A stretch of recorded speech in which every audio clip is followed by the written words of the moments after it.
Bonjour à tous et à toutes et bienvenue sur Casa Foot, votre podcast balado-diffusion et vidéo-diffusion portant sur la Bundesliga et le football allemand en français.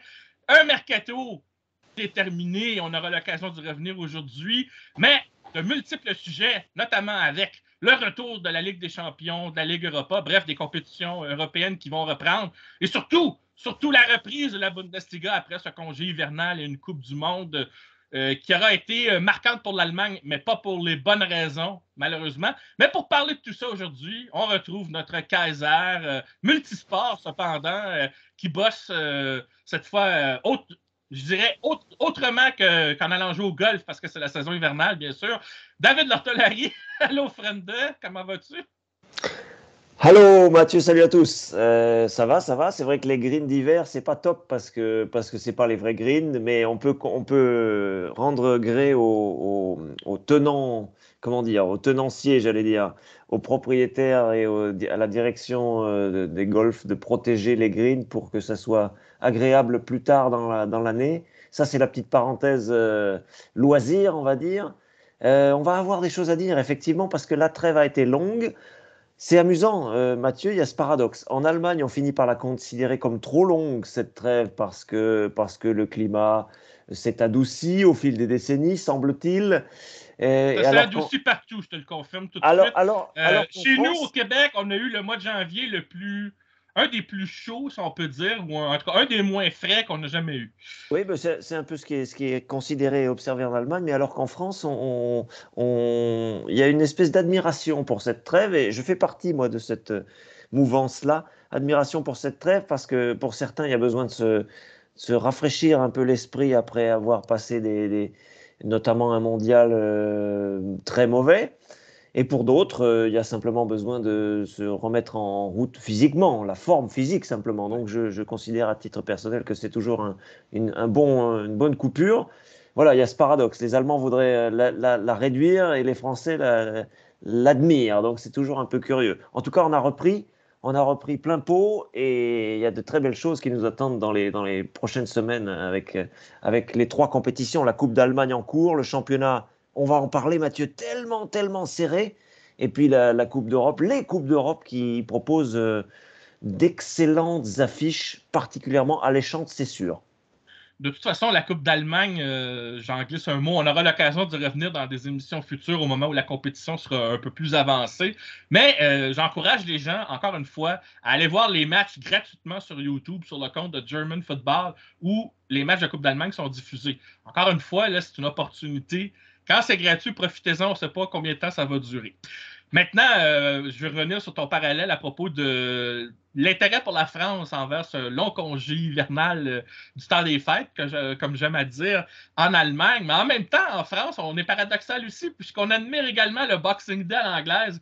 Alors, je ne sais pas trop exactement ce que France veut, ou si Dieu le veut. Bref, c'était un parallèle amusant que j'avais envie de faire. Et pour conclure là-dessus, ben, pour en revenir et conclure sur cette trêve hivernale en Allemagne et faire un parallèle avec le golf que tu mentionnais tantôt, c'est ce que j'appelle une autre forme de mise au vert, puisque tu as parlé des greens ou des verts, comme on dit chez nous, bien entendu.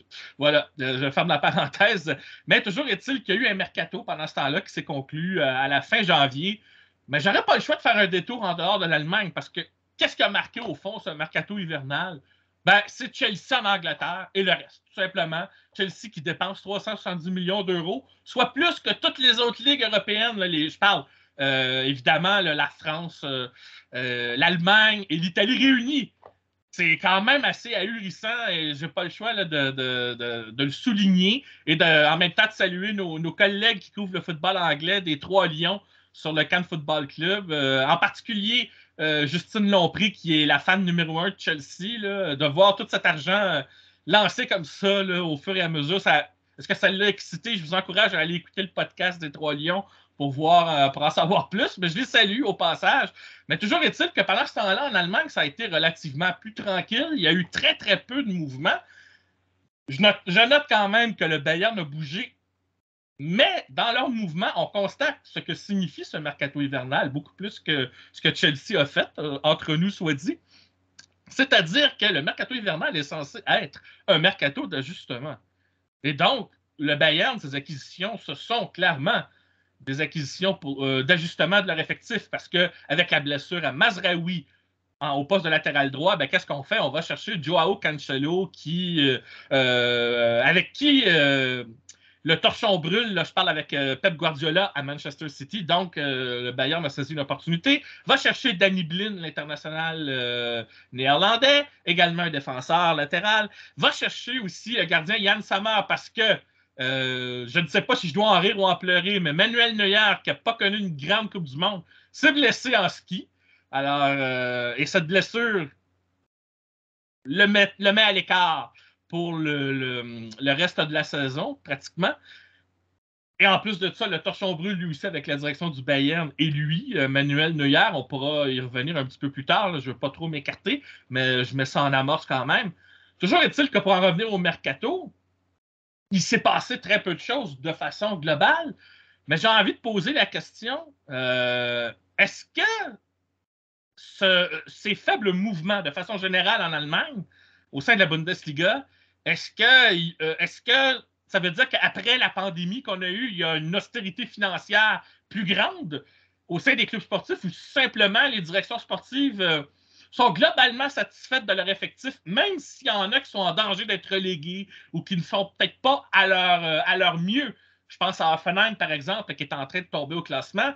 Et on en revient aussi à la valse des entraîneurs. C'est plus facile de sacrifier des entraîneurs que des joueurs, alors que même quand on a l'opportunité d'en transférer quelques-uns, alors tu as peut-être des zones grises à travers les options que je te propose, David, mais j'ai hâte de t'entendre là-dessus. Austérité financière ou si simplement une certaine satisfaction des directions sportives par rapport à leurs effectifs. Parce que c'est vrai qu'il faut le dire, hein, trop changer d'effectifs et Chelsea, encore une fois, je cite un exemple, Chelsea a comme 5 clubs dans un là, avec toutes leurs acquisitions. En Allemagne, au moins, on se calme un peu. On a un effectif et on se concentre sur cet effectif-là. On va donner ça comme crédit au club allemand. Mais toujours est-il que il y a tout de même des améliorations. Il y a certainement des clubs qui avaient des améliorations à faire.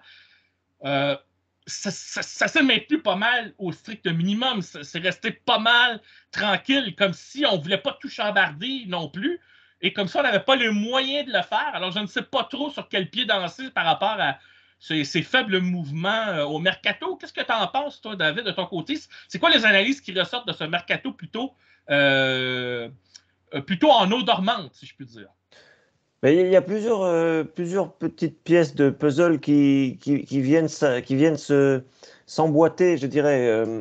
Si on prend l'air du temps, l'ambiance dans l'opinion publique et chez les meneurs d'opinion, les éditorialistes, c'est de dire, en simplifiant, Chelsea et la Première Ligue, c'est devenu insensé. C'est devenu insensé. On est sorti de quelque chose de raisonné, de quelque chose de raisonnable. Alors c'est un marché. Donc ça, sur le plan financier, il y a un marché, il y a des plus, des moins. Mais voilà, le constat, c'est de dire qu'on est plus dans quelque chose de comparable, on n'est plus dans quelque chose. On ne peut pas s'étalonner par rapport à ça, parce que c'est sorti du raisonnable et du raisonné, semble-t-il. Bon, ça c'est un premier point. Un autre point, prenez un club de pointe en Allemagne, comme le RB Leipzig, qui veut s'installer dans le haut et qui veut faire de longues campagnes européennes à présent, par rapport aux années précédentes où il était simplement en croissance sportive. Aujourd'hui, il veut se stabiliser à hauteur des meilleurs, à hauteur du Bayern de Dortmund et d'une campagne en Ligue des Champions régulièrement, sinon très longue, du moins satisfaisante. Eh bien, ce club-là n'a même pas 20 joueurs dans son effectif. Ce club-là, c'est peut-être même en première division allemande le club qui a le moins de joueurs à disposition. On va faire la saison avec un tout petit nombre de joueurs. Club qui pourtant a quand même des moyens. Hein, donc ça donne quand même aussi une indication. Est-ce de l'austérité? Est-ce de la gestion rigoureuse? Il y a peut-être une différence entre les deux, mais ce sont des indications quand même. Après, le Bayern a fait quelques dépenses pour s'améliorer sportivement. Joao Cancelo a montré tout de suite qu'il avait du savoir-faire et qu'il pouvait apporter quelque chose à cette équipe. Ça permet d'ailleurs à un Pavard de jouer dans l'axe et de retrouver une espèce de rayonnement qu'il n'a pas, ou une considération qu'il n'a pas quand il est latéral. Voilà. Et puis à côté de ça, effectivement, Mathieu, c'est assez calme. Dortmund a essayé aussi de son côté de renforcer à la fois son impact physique et son identité en faisant venir le Scandinave Ruersson, qui joue latéral et qui apporte cette vista, cette grinta presque dont il y a besoin pour que Dortmund retrouve de la stabilité à haut niveau. Voilà 2 exemples, jouant Cancelo, Ruersson. Le premier plus connu bien sûr que le second parce il est arrivé de Manchester. Sont 2 bons exemples pour dire que les clubs de haut de tableau qui luttent pour le titre, qui luttent ou qui voudraient lutter pour le titre, ont essayé de s'ajuster autant que possible, mais en dessous, ça a été effectivement assez calme. Si ce n'est, moi, c'est ce que je retiens aussi, toujours ces soubresauts sismiques, pardon pour l'entrechoc avec l'actualité tragique du moment, mais à Berlin, où on n'a toujours pas retrouvé de la sérénité, où Freddy Bobic a été dégagé comme directeur sportif et où on est encore en train de tâtonner pour trouver une vraie stabilité dans le staff, dans le sportif. En dehors de ça, c'était quand même effectivement assez calme. Et la Bundesliga, moi je trouve ça assez bien parce que tu as parlé d'ajustement, c'est exact. Est-on sur de l'austérité ou est-on sur de la rigueur? C'est peut-être un peu entre les deux. On essaye de faire attention. Il y a eu une baisse de recettes avec la pandémie, c'est certain, et c'est appliqué maintenant dans les schémas économiques des clubs. Je trouve que c'est pas mal parce que ça va nous donner aussi une stabilité sportive et ça va nous permettre de continuer sur ce classement extrêmement resserré. En Bundesliga, il y a une dizaine de clubs en très très peu de points au milieu du classement. Il y a 5 ou 6 clubs en 4 ou 5 points en haut du classement. On va en parler de ci, de là. Donc c'est bien de rester sur cette base-là. Et je trouve ça assez sain, assez raisonnable. Et on a un championnat à suspense, donc tout va bien. Ouais, justement, tu enchaînes d'une certaine façon avec le prochain sujet, mais juste avant de l'aborder, je voulais souligner un vieil adage qu'on dit ici en Amérique du Nord qui veut que le meilleur transfert ou la meilleure transaction ou le meilleur échange que l'on peut imaginer, c'est celui qui ne se fait pas nécessairement. Et en plus, il y a peut-être un dernier détail que j'ai pas souligné tout de suite, mais qu'on peut mettre de l'avant, c'est qu'il y a des joueurs blessés qui reviennent au jeu, ou du moins des joueurs sur lesquels ces équipes-là comptent. Et ça peut être vu comme un transfert à 0$ ou à 0 €. On pense au Sébastien retour de Haller, le meilleur Florian exemple. Wirtz et de Sébastien Haller, entre Bien autres. sûr. Et ça, ces éléments-là, ça vient rajouter quelque chose. Et donc, dans le fond, ton renfort, tu l'as déjà au sein de ton effectif ici. Et ces joueurs-là, n'ayant pas joué la Coupe du Monde, ils sont peut-être moins affectés mentalement, je dirais, que notamment ce qui était des joueurs qui ont joué avec l'équipe nationale allemande, entre autres. Surtout ceux du Bayern, parce que c'est ça le prochain sujet. Le Bayern, son retour en championnat a été assez houleux. On a eu droit à 3 matchs nuls consécutifs. C'était une première depuis 1978. Ça remonte à très loin. Et donc, ça a amené son lot de critiques. Encore une fois, Nagelsmann a été la cible des critiques, entre autres, sur sa gestion.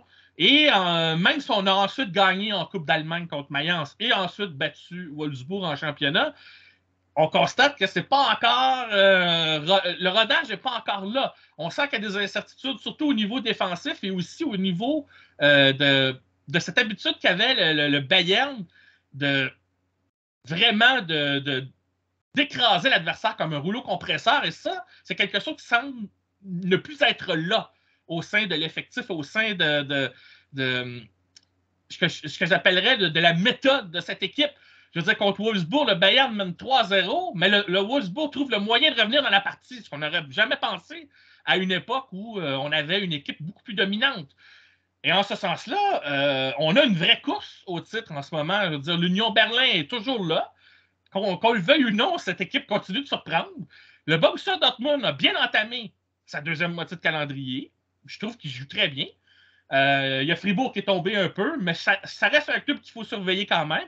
Il y a le Leipzig qu'il va falloir surveiller, surtout qu'on sait que Christopher Nkunku. Oui, il s'en va à Chelsea lui aussi, mais seulement durant l'été.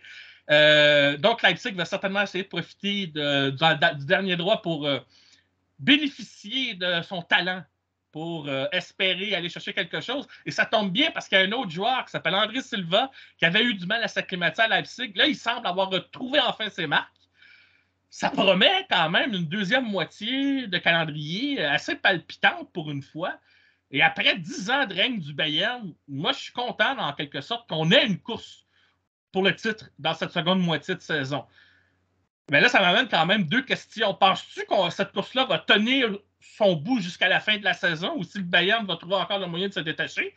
Et si jamais à la fin de la saison, ça s'annonçait non seulement très serré, mais que le Bayern devait enfin, après 10 ans de domination, perdre le titre de la Bundesliga, est-ce que ça veut dire que Nagelsmann, malgré son contrat à long terme, pourrait être amené à perdre son poste d'entraîneur, en dépit de ce que ça coûterait à la direction du Bayern? Parce que je comprends, aux dernières nouvelles, c'est ce qui fait écho dans l'actualité, la direction du Bayern a donné carte blanche à Nagelsmann. Ils ont réitéré sa confiance envers le jeune entraîneur et à ses méthodes. Et on a vu que, notamment contre Mayence, Nagelsmann n'a pas hésité à apporter une modification tactique avec un bloc de 3 défenseurs et 2 pistons, et ça a fonctionné pour ce match-là. Ça ne veut pas dire qu'il va le refaire tout le temps, mais ça prouve qu'il va être amené à modifier certaines choses pour espérer que les choses fonctionnent. Mais ça ne fonctionne pas toujours au beau fixe. Le match contre Wolfsburg, non seulement Wolfsburg a fait remonter, mais Kimmich s'est pris 2 jaunes, ce qu'on n'aurait jamais cru que ça aurait pu être possible. Et là, il va être suspendu pour le prochain match. Et on sait que son apport technique est vital. On voit que Thomas Müller, l'âge commence à le rattraper un peu. On a Serge Gnabry qui s'en va faire une sortie à l'extérieur du territoire. Et là, ça fait jaser en Allemagne. On le met sur le banc. Et on a, j'en ai parlé tantôt, Manuel Neuer qui critique la direction de ne pas l'avoir avisé qu'on congédierait l'entraîneur des gardiens qui était un proche de l'international gardien de but allemand. Alors là, Neuer, le torchon brûle avec la direction, au point qu'on évoque qu'il ne sera probablement plus le gardien titulaire du Bayern la saison prochaine. Bref, il y a une crise quand même là, au sein de la direction bavaroise. Je sais que ce n'est pas la même chose qu'au PSG parce qu'il y a des structures, il y a des fondations, il y a quelque chose de solide, mais on sent qu'il y a quelque chose au Bayern qui ne tourne pas entièrement rond et il va falloir, je pense, que Nagelsmann trouve des solutions durables pour non seulement prouver toute la valeur disons, toute la valeur de ses idées, des idées qu'il veut mettre en place et obtenir des résultats qui viennent avec dans la continuité et en même temps confirmer que les décisions qu'on a prises au sein du Bayern et que la transition peut-être laisser de la place à des jeunes comme Moussiala, par exemple, ou un Mathis Tel dont tu as beaucoup parlé, ben peut-être que cette transition-là ne sera peut-être pas sans douleur, mais elle va avoir au sein de l'équipe bavaroise des effets bénéfiques aussi, que ce soit à court terme ou à long terme. Alors je ne sais pas ce que tu en penses, mais au moment où on se parle, est-ce qu'on va avoir une vraie course au classement à cause de cette crise-là qui couvre un petit peu au Bayern? Est-ce que, malgré les 2 victoires récentes, est-ce que tu sens que cette équipe-là, le Bayern, a ce mode rouleau compresseur qu'il avait avant? Moi, je ne crois pas du tout. Et je sens qu'il va peut-être y avoir une course jusqu'à la fin. Donc, il y a des incertitudes. Mais toi, de ton côté, qu'est-ce que tu en penses? Et attention, je pose la question, je parle aux journalistes, pas aux partisans du Bayern. Hein? Y a un élément qu'il faut garder à l'esprit. C'est comme quand on veut analyser l'actualité à chaud et qu'on oublie ce qui s'est passé il y a 3 mois, 6 mois, 10 ans, 2 siècles. Il faut jamais perdre à l'esprit ce qui s'est passé avant. Là, on a eu une Coupe du Monde très mauvaise. On a eu des joueurs qui ont été sonnés psychiquement. Goretzka, Kimmich, Gnabry, Neuer, Sané, même si pour ce dernier, ça va pas mal du tout en ce moment. Ça fait quand même 5 joueurs, et j'en oublie certainement, qui sont pas dans leur forme optimale, psychologique et donc physique derrière, parce que c'est lié très fortement. Il faut avoir ça à l'esprit déjà. Et l'agacement, la frustration d'un Kimmich qui est sanctionné un peu sévèrement, mais on pouvait tout à fait justifier ces 2 cartons jaunes-là, c'est un symbole de ça. Mais vous voyez bien que Gnabry, que Goretzka, Neuer n'est pas là, bien sûr, en ce moment, sont des joueurs qui ne sont pas à leur optimum. Et ça, c'est dû à la Coupe du Monde. Et on a trouvé la solution pour certains. Le roi Sané, c'est parce qu'il a une technique de feu. Euh, pour d'autres, c'est de jouer moins.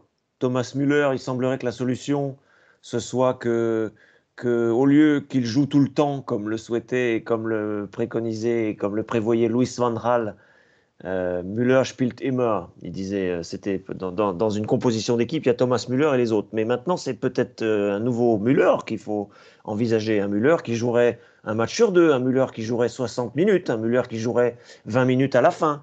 Et ça marche. Ça marche parce qu'il apporte sa spécificité, sa fraîcheur, quand il n'est pas là sur le terrain en permanence, j'entends bien, je répète.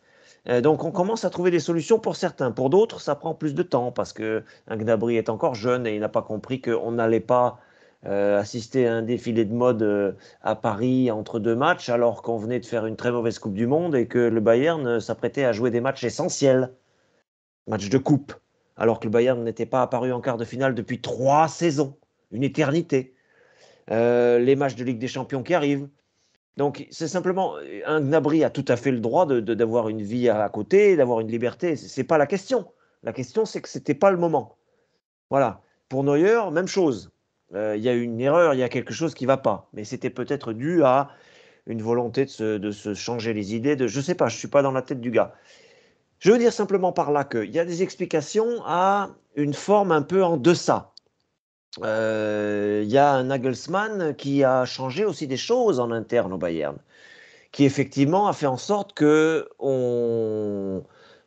s'entourer de plus en plus de gens à lui.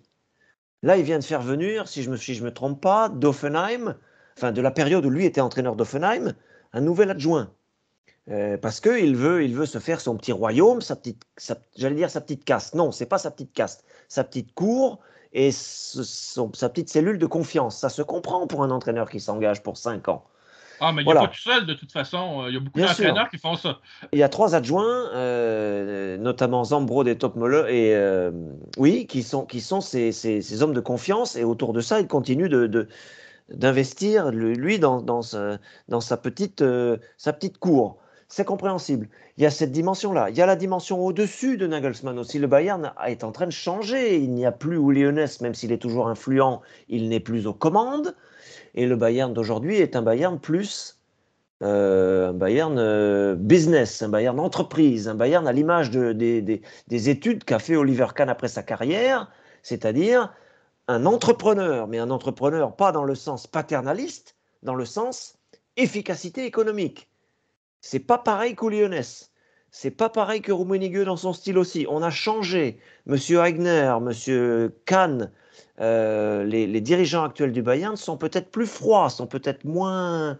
Ils arrondissent peut-être un peu moins les choses. Ils sont peut-être moins clowns dans les médias aussi. Ils sont des gens plus froids. Et ce Bayern-là donc change.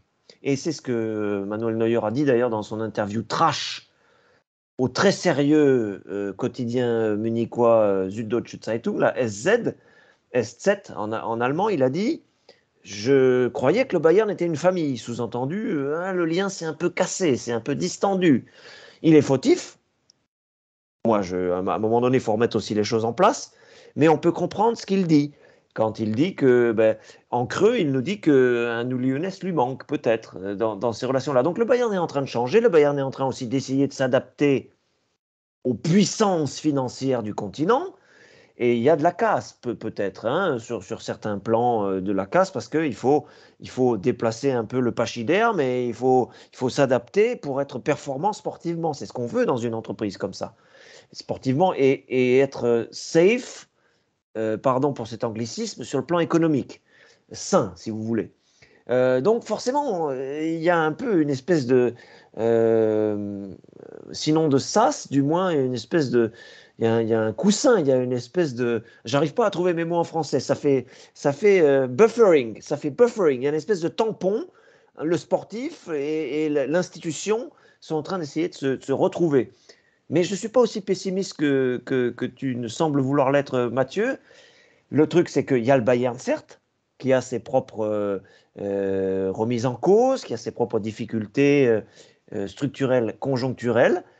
Mais les autres, rien ne dit qu'ils vont continuer d'être fiables et stables. L'Union Berlin, par exemple, doit se coltiner aussi la Coupe d'Europe. On va en reparler. L'entraîneur, bien sûr, l'entraîneur suisse, Urs Fischer, très malin, donc évidemment, il a sa communication, mais il nous explique qu'un Union Berlin à ce niveau-là du championnat, c'est insensé. Sous-entendu, oh là là, mais nous, on veut surtout pas avoir d'ambition. Christian Streich pourrait être un peu comme ça aussi avec Fribourg. À Dortmund, on brûle d'envie d'être ambitieux, donc c'est un peu différent. Mais ce que je veux dire par là, c'est qu'il y a le Bayern, certes, qui peut avoir ses petits soucis, qui peut perdre des points, qui peut faire match nul contre Cologne, qui peut faire match nul contre Francfort. Mais les autres, est-ce qu'ils vont arriver à gagner 15 matchs consécutifs? Rien n'est moins sûr. La concurrence va aussi se tirer dans les pattes. On a cité les trois, la Fribourg, Union Berlin, RB Leipzig, Borussia Dortmund. Il faut citer aussi Francfort. Il y a Wolfsburg qui est pas loin. Ça va aussi se manger des points. Donc, le Bayern est encore loin d'être détrôné. Et jusqu'à preuve du contraire, pour ceux qui écoutent notre podcast avec réactivité, le Bayern est toujours devant, Mathieu. Oui, on verra bien, mais j'ai l'impression que le Bayern sans dire que c'est une mauvaise équipe, là, je suis capable de trouver les bons mots. Je sens qu'ils ne sont pas aussi forts qu'avant et qu'il y a peut-être une fenêtre d'opportunité pour une autre équipe de dire il y a peut-être la possibilité d'aller chercher le titre. Et on ne me fera pas croire que même si publiquement, même un Urs Fischer, même si ils vont dire publiquement non, on va être. Il y a toujours une certaine humilité en Allemagne par rapport à ça. Mais je suis persuadé qu'au sein des vestiaires, on se dit ça fait 10 ans que le Bayern nous pompe l'air en dominant la Ligue. Il est temps que quelqu'un y mette un terme. C'est peut-être notre chance. Il faut y aller. Ça va, et c'est pour ça que je pense qu'il va y avoir une vraie lutte d'ici la fin de la saison. D'abord parce que je ne vois pas le Bayern en gagner 15 de suite cette année. Ça ne veut pas dire qu'ils n'auront pas une série à succès. Je ne dis pas qu'ils n'en sont pas capables, mais on sent que c'est pas aussi. Au niveau des boulons, là, on sent que c'est pas aussi solide qu'à l'époque où justement il y avait ce rouleau compresseur et on avait l'impression que le Bayern était intouchable. C'est ça que je veux dire. Je ne dis pas qu'il y a une mauvaise équipe, mais tu sens que s'il devait remporter un 11e titre, ça va être un peu plus compliqué quand même, je pense.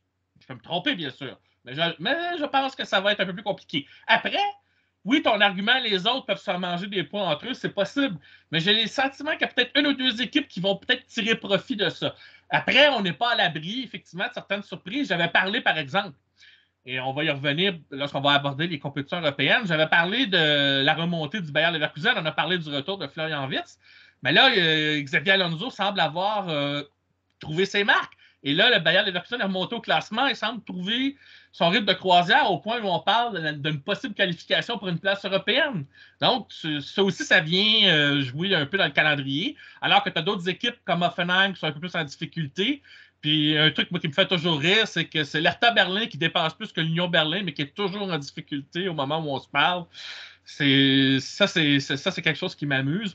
Bref, Francfort, on va y revenir, mais d'une autre manière. Oliver Glasner, on voit que c'est un entraîneur sur lequel on peut compter. D'ailleurs, Francfort a tenu tête au Bayern il n'y a pas longtemps. Là. Donc, c'est une équipe... parce qu'en Allemagne, justement, contrairement à... peut-être dans d'autres ligues, où je ne sais pas trop si c'est dans la mentalité, oui, on sait que le Bayern est très fort, peut être intimidant ou quoi que ce soit, mais les équipes n'arrivent pas en disant on concède les 3 points d'avance. C'est rarement l'attitude que je vois des autres équipes. Ils peuvent peut-être en arriver là quand à une certaine époque ou rendu à un moment dans le match, là, le Bayern menait 4-5-0. Là. Mais la manière dont Wolfsburg est revenu à la partie dans le dernier match, je pense que ça envoie un signal pour dire hey, les gars, ils sont prenables même quand ils mènent 3-0. Il y a des éléments où c'est pas encore tout à fait au point. Hein? La mécanique, elle n'est pas encore ce que Nagelsmann veut mettre en place, on sent que c'est pas encore tout à fait là. Peut-être que ça va arriver dans le courant de la saison, et aussi avec le retour de Sadio Mané, peut-être. Peut-être que ça va bien se goupiller à un moment donné, puis là, le Bayern va avoir 5 ou 6 victoires qui vont peut-être lui permettre de s'échapper. Pas besoin de 15 victoires, là, juste 5-6. Mais on verra, on n'en est pas là. Mais moi, je suis content, là, dans le fond. C'est pas être pessimiste de dire il va y avoir une course au titre jusqu'à la fin. Il y a une grosse concurrence. Ouais. C'est ça, j'aime quand tu as de la concurrence. J'aime quand tu as de la parité. Puis, et sans partisanerie aucune, ça serait bien qu'après 10 ans de domination, ce soit quelqu'un d'autre qui arrive au bout à la fin. ça n'empêchera pas le Bayern de gagner d'autres titres dans le futur, je te rassure tout de suite. Là je rassure le partisan. Le Bayern est trop solide sur ses bases pour que d'autres titres lui échappent dans le futur, là, à moins d'un truc comme Schalke 04. Mais ça m'étonnerait beaucoup. Là. Voilà. Alors, on ferme la parenthèse là-dessus. Je ferme voilà pour ce sujet. Mais là, on s'en va dans les compétitions européennes. On a des équipes allemandes qualifiées pour la ronde des 16 en Ligue des champions et en Ligue Europa. Malheureusement pas dans la Ligue conférence.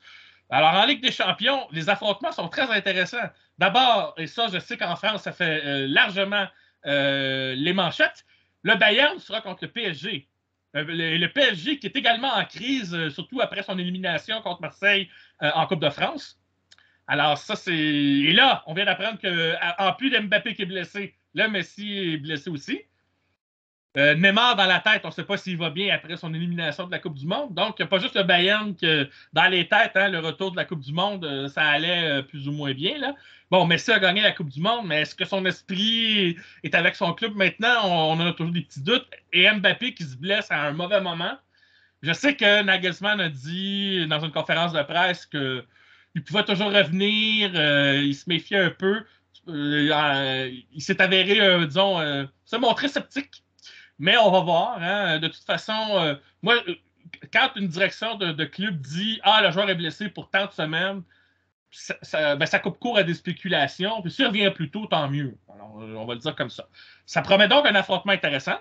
On a Dortmund contre Chelsea. Chelsea, comme j'ai dit tantôt à la blague, qui ont 5 clubs dans un, mais par contre, ne sont pas capables de produire en Angleterre, sont dans le ventre mou, disons, dans le milieu de peloton au classement en Angleterre, au point où ils ne sont même pas certains de terminer avec une place européenne à la fin de la saison, tellement la compétition est féroce en Angleterre. Alors que Dortmund, ça va plutôt bien par les temps qui courent. Il y a peut-être un coup à jouer dans ce 8e de finale. Et on a Leipzig contre Manchester City, qui lui aussi ne va pas bien depuis le retour. Pep Guardiola et ses troupes-là, on a l'impression qu'il y a quelque chose qui s'est un peu rompu. Ils n'ont plus cette fluidité, cette domination qu'on avait l'habitude de voir, malgré un Erling Braut Haaland qui produit à la vitesse d'un TGV. Lui aussi, semble être desservi par le collectif. Alors là, il y a des discussions en Angleterre par rapport à ça. Et Leipzig a peut-être un coup à jouer là aussi. Voilà pour la Ligue des champions. Pour ce qui est de la Ligue Europa, on a le Bayer Leverkusen contre Monaco. Alors, le Bayer Leverkusen pourra toujours, probablement, profiter de cette compétition européenne pour continuer de redorer son blason. Et on a l'Union Berlin contre l'Ajax d'Amsterdam. Et l'Union Berlin, même en dépit de ce que tu as dit tantôt par rapport à Urs Fischer qui prend du recul, l'Union Berlin ne concède jamais un match sans combattre. Ils l'ont prouvé maintes et maintes fois. C'est l'équipe la plus sous-estimée ces dernières années, je trouve, en Allemagne. Et là, en Europe, ils sont en train de prouver que ça déborde même la frontière allemande. Alors, l'Ajax Amsterdam, attention, hein, ça va être une confrontation de style. On a souvent une jeune équipe très portée sur l'attaque, alors que l'Union Berlin, on est plus en défensive, on est plus dans la transition un petit peu, mais on a de la vitesse et on a de la force physique. Dans le cas du Bayer Leverkusen, on va espérer que Florian Wirtz puisse continuer sa requalification ou sa réinsertion après une longue absence. Alors que Monaco, qui a l'habitude des bonnes fins de saison et qui ont aussi des bons joueurs, hein, au sein de. On passe à Golovkin notamment. Et on passe aussi à. Je pense que c'est Breel Mbolo qui est rendu là-bas, qui a déjà joué en Allemagne et qui les connaît bien, et qui connaît bien la Ligue allemande. Il sera à surveiller aussi. Ça promet donc de bons affrontements. Comment tu évalues les chances des 5 clubs allemands dans les compétitions européennes, David, considérant là, un peu là, le portrait que j'ai mis en place? On sent que, moi j'ai l'impression que tous les 5 clubs ont des chances, dans le fond, considérant pas nécessairement le niveau de l'adversaire, mais ce que j'appellerais le baromètre du moment pour la plupart d'entre eux. Oui, le baromètre, c'est toujours important sur le cours d'une saison. Il y a effectivement autant d'histoires intéressantes que de confrontations là, dans cette affaire. Je sais qu'en France, les journalistes, notamment des médias autour du Paris Saint-Germain, ne sont pas très, très optimistes parce que l'absence d'un Mbappé sur la moitié de l'aller et du retour leur paraît peser lourd, parce qu'ils estiment que le Bayern a un peu d'avance sur le plan de la maturité collective. Et donc, on pourrait imaginer un Bayern qui se qualifie avec quelques frayeurs, mais qui se qualifie par exemple avec un but à l'extérieur en plus ou quelque chose comme ça. On peut imaginer que le Bayern marque à l'aller et au retour. C'est compliqué peut-être pour le PSG à ce niveau-là, mais bon, petit avantage aux Bavarois dans ce cas-là. Allez, 55-45, on pourrait peut-être dire. Euh, Borussia Dortmund-Chelsea qui a lieu le lendemain, c'est furieusement intéressant parce qu'il y a toujours le fantôme Tourelle, l'ombre de Thomas Tuchel des deux côtés, des deux côtés. Ah ça c'est génial, c'est génial. Et j'ai l'impression que on se moque quand même gentiment de Chelsea depuis que ce club a laissé partir Tourelle. Donc le Borussia va peut-être avoir, même si c'est une équipe qui par nature est impliquée, même si ces dernières années, c'était un peu moins vrai avec les jeunes et il n'y a pas eu toujours la cohésion qu'on attendait. Mais par nature, un Borussia Dortmund, avec le public qu'il a derrière lui, doit s'engager dans les rencontres. Donc, on peut imaginer que si Chelsea a un peu la tête ailleurs, ça puisse être dangereux pour Chelsea. Donc, 51-49 pour Chelsea, allez. Mais beaucoup de belles chances pour Dortmund, parce que Terzic, en plus, on a l'impression que l'équipe, ça y est à peu près en place. Il a trouvé une sorte de 11 avec le bonus Marco Reus, on peut peut-être dire. Un Marco Reus qui serait dans de bonnes dispositions, ça veut dire que Dortmund a ses chances. Le lendemain, c'est Ajax-Union. Si l'Union reste sur ses standards du championnat, ce qui n'a pas toujours été le cas en Coupe d'Europe ces derniers temps, il y aura de bonnes chances là aussi. Et puis, c'est pareil pour Bayer Leverkusen, AS Monaco, que pour Paris Saint-Germain, FC Bayern. Les journalistes français, j'ai sondé un petit peu, sont assez inquiets pour l'avenir de l'AS Monaco à court terme dans cette compétition. Mais je crains, oui, je crains du point de vue allemand qu'il ne surestime un peu le Bayer Leverkusen. Parce que oui, Xabi Alonso a trouvé des résultats là récemment. Oui, il a donné une culture à son équipe, mais c'est très fragile encore. Il y a eu une défaite 0-2 à domicile contre Dortmund, où on n'a pas senti que le club pouvait passer une vitesse supérieure pour se mettre à la hauteur de Dortmund. Et donc, pour le Bayer Leverkusen, je suis très prudent. Et puis ensuite, ça nous renvoie la semaine suivante. Et là aussi, on a des sacrées confrontations. Francfort contre Naples. Aïe, aïe, aïe, là, c'est un sacré choc. Ah On ben va moi, je voir. les avais oubliés, ceux-là.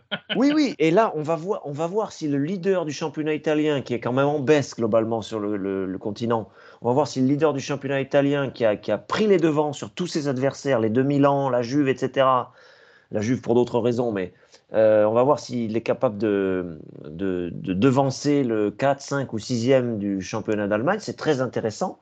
Naples-Francfort, très intéressant. Ça jouera d'abord à Francfort. Et puis alors Leipzig City, là celui-là je me le réserve parce que c'est la grosse cote. C'est la grosse cote. RB Leipzig Manchester City.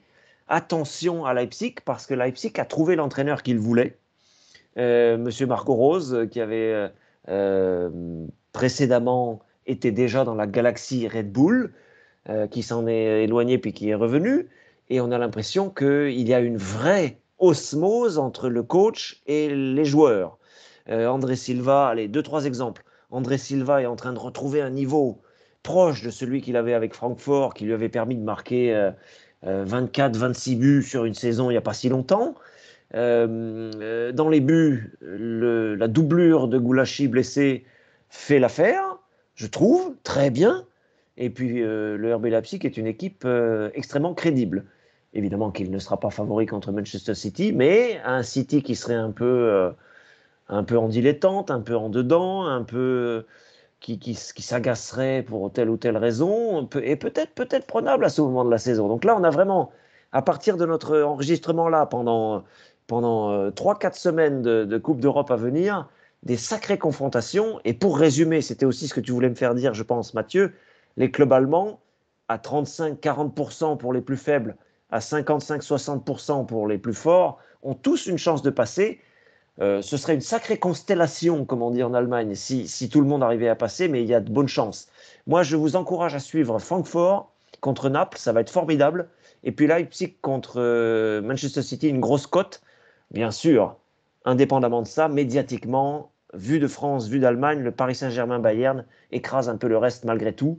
Et c'est une confrontation qui veut dire beaucoup, économiquement, symboliquement, sportivement aussi. Donc, ça va être très intéressant, bien sûr, là aussi. Mais pour moi, il n'y a aucun match à délaisser. Même en Ligue Europa, c'est très intéressant avec l'Union Berlin, notamment contre l'Ajax et Monaco, Bayer Leverkusen. Vraiment, que des matchs à suivre. Oui, il y a vraiment du haut niveau, du très haut niveau dans ces huitièmes de finale. C'est vraiment incroyable. Puis même Naples, qui est un peu la saveur européenne et même italienne du moment, alors que le championnat italien est pas mal en crise. Mais le fait que Naples n'ait pas gagné le titre depuis l'époque de Maradona, ça attire l'attention. Et là, ça tombe en ce qui a trait au huitième de finale de la Ligue des Champions contre Francfort. Je m'excuse de ne pas l'avoir mentionné, mais ça promet un affrontement, une vraie opposition de style d'ailleurs. On sait que Napoli adore posséder le ballon et Francfort aime bien jouer la transition. On connaît le style d'Oliver Glasner. Alors bref, ça promet aussi pour ce match-là. Mais je rejoins ton point. À peu près tous les matchs méritent d'être suivis d'une façon ou d'une autre. Elles ont toutes leur, on dirait, avant même les affrontements, une espèce de dramaturgie là, un peu en latence, un prologue, là, comme ces grandes mini-séries, ces grandes sagas là, qui se préparent avant qu'on en arrive au cœur même justement du drama, comme on dit en anglais. En tout cas, ça promet et on a hâte de suivre ça. Ça recommence d'ailleurs dans quelques jours et on aura l'occasion de revenir, surtout s'il y a des clubs allemands qui franchissent la prochaine étape. Mais là, Francfort, je les ai peut-être oubliés dans mon lors de ma dernière intervention. Mais là, finalement, pour le prochain sujet, on va y revenir un peu parce que je veux qu'on parle encore une fois de l'attaquant qui vraiment, là, au sein de l'Eintracht Francfort, attire les regards au point où il y a plusieurs rumeurs folles concernant le marché des transferts estival qui s'en vient déjà, donc sur son avenir. C'est Randal Kolo Muani. Parce que Randal Kolo Muani est sur le point d'être... et il lui-même l'a dit en entrevue qu'il aspirait à réussir cet exploit, à être un des rares attaquants en Bundesliga. Et en plus, c'est sa première saison en Bundesliga, là, il faut le dire. Il est arrivé, on n'avait pas d'attente sur ce joueur-là. Et là, il pourrait être, et toute proportion gardée, l'un des rares, tu me diras, David, qui a réussi ça avant lui ou si ça s'est déjà fait avant, mais le premier attaquant à avoir ce qu'on appelle un double-double, je reprends un terme de basketball, c'est-à-dire plus de 10 buts et de 10 passes décisives. Il a déjà les 10 passes décisives. Je pense qu'il est rendu à 8 buts au moment où on se parle. Ça serait étonnant qu'il soit privé des 2 qui lui manquent pour arriver à ce sommet des 10 buts. Visiblement, là, il est en pente ascendante. Sa performance à la Coupe du Monde a été convaincante. Et je le vois au sein de l'équipe de France là, dans les prochains mois, s'il continue sur sa progression. Au point où je pose la question, parce que il a fait le sujet de débat en France aussi. J'ai pu écouter certaines balados, certaines discussions et son nom a commencé à revenir de plus en plus fréquemment. Et au point où je te pose la question, est-ce qu'il y a des limites à la progression fulgurante de Randal Kolo Muani? Qu'est-ce que tu en penses de ce joueur-là? Est-ce que tu le vois continuer de gravir les échelons comme ça? Va-t-il atteindre son objectif de plus de 10 buts du passe décisive? Moi, je crois que oui, parce que il a déjà fait une bonne partie du travail. Et clairement, je regarde son apport sur le terrain. C'est incroyable comment ce joueur-là, il a un profil. Je sais qu'on parle beaucoup de profils polyvalents, on aime ça, découvrir ça de plus en plus chez la nouvelle génération de joueurs. Bien lui, en tout cas, comme attaquant, c'est clair qu'il affiche déjà une certaine polyvalence parce qu'il joue avec le collectif. Il ne passe pas juste à remplir le filet, il pense aussi à passer le ballon. Ça s'est peut-être déjà vu ailleurs, on pense à Karim Benzema, notamment avec le Real Madrid, mais lui, déjà à un jeune âge, et à sa première saison à Francfort et en Bundesliga, il réussit déjà les exploits. Et son nom, maintenant, est sur toutes les lèvres en Allemagne, j'en suis persuadé. Alors, est-ce qu'il y a des limites à cette ascension-là, mon cher David? Au départ, on entendait que Nantes avait commis une erreur de le laisser partir, du moins Nantes, la Ligue 1, disons, en France.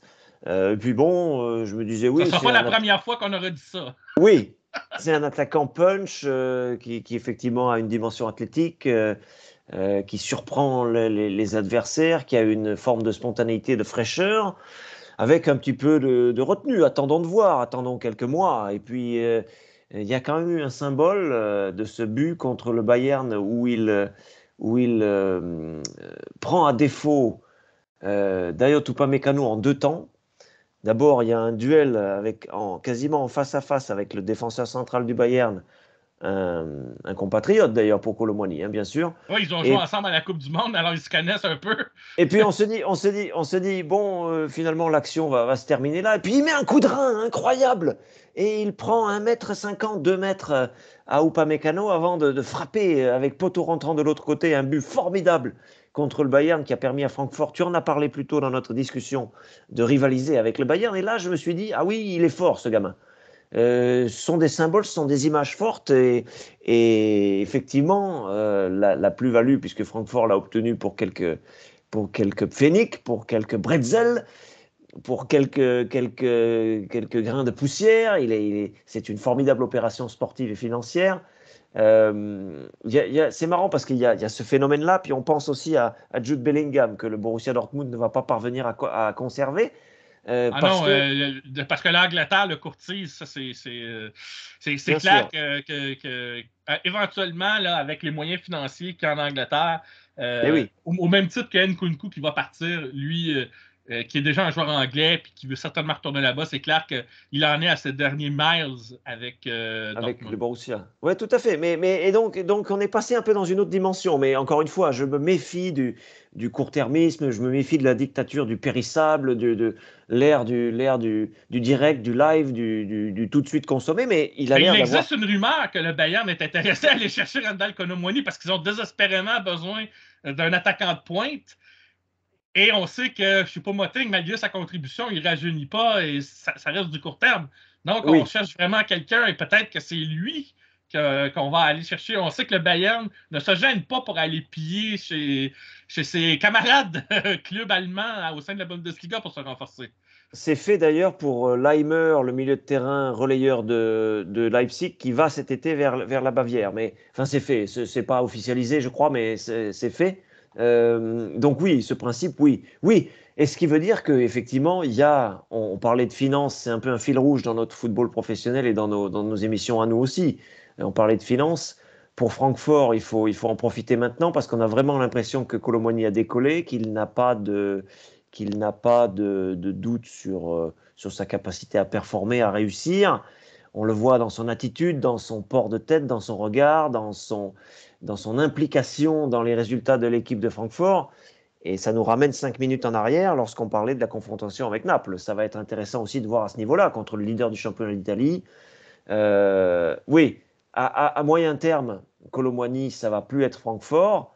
Est-ce qu'il va s'autoriser peut-être une étape un peu plus longue, rester une saison, rester un hiver supplémentaire, un été au moins supplémentaire? Ça, je ne sais pas. Mais il va être courtisé très vite, c'est sûr, parce que maintenant, oui, il a changé de dimension. On connaissait une partie de ses qualités, il les a confirmées et il les a amplifiées. Et je pense qu'aussi, on en terminera par là sur ce cas si tu veux, il est aussi dans le championnat où il peut montrer ça.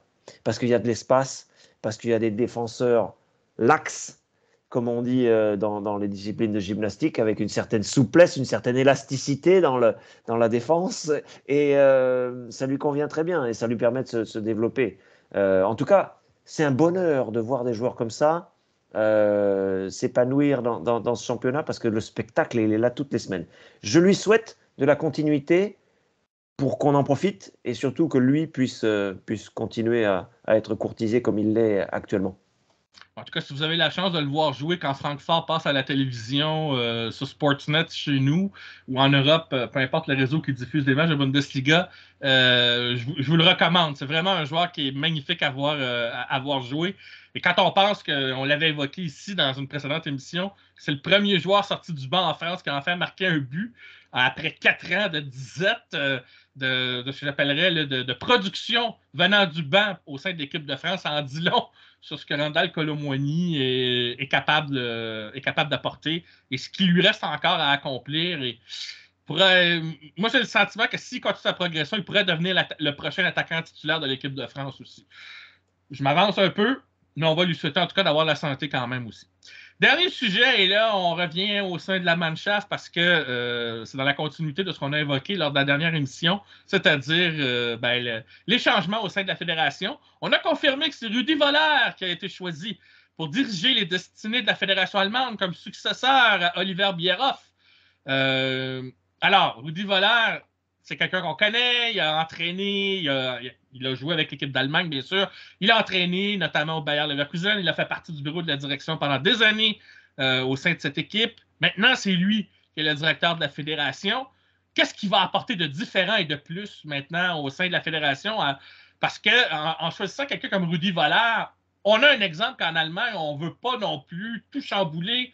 On veut des éléments de continuité, une certaine fidélité à quelque chose auquel on est attaché par rapport aux réussites dans l'histoire de l'équipe allemande. Et je pense qu'entre autres, c'est pour ça qu'on a choisi Rudi Völler. Mais en même temps, c'est clair étant donné que ça fait 3 compétitions de suite que l'Allemagne sous-performe, ça va prendre des changements aussi là, au sein de la fédération. Ça va demander, même si c'est dans le pragmatisme, ça va demander une vision un peu différente. Qu'est-ce que Rudi Völler peut apporter au sein de cette fédération maintenant qu'il en est le dirigeant?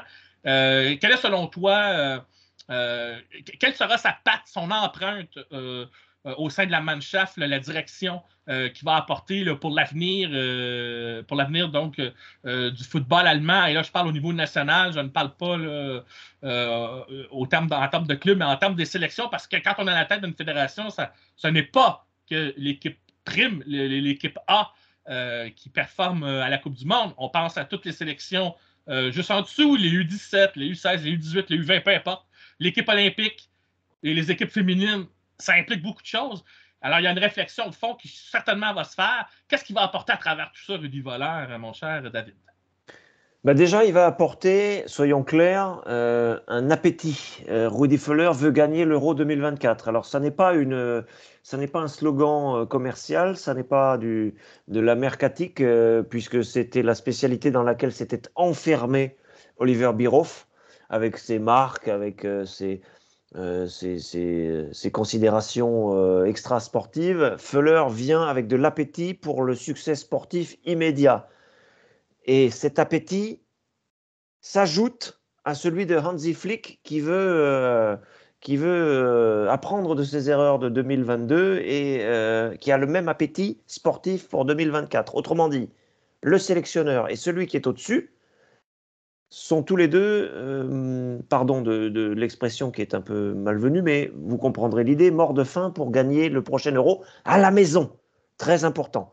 Rudi Völler a une culture de la gagne, a une culture, comme joueur, vous vous en souvenez, il a eu des succès impressionnants. Et puis ensuite, il a été sélectionneur. Et il avait aussi besoin de changer de cycle, de changer de mandat. Il a passé beaucoup de temps, évidemment, à la tête des destinées sportives du Bayer Leverkusen ces dernières années.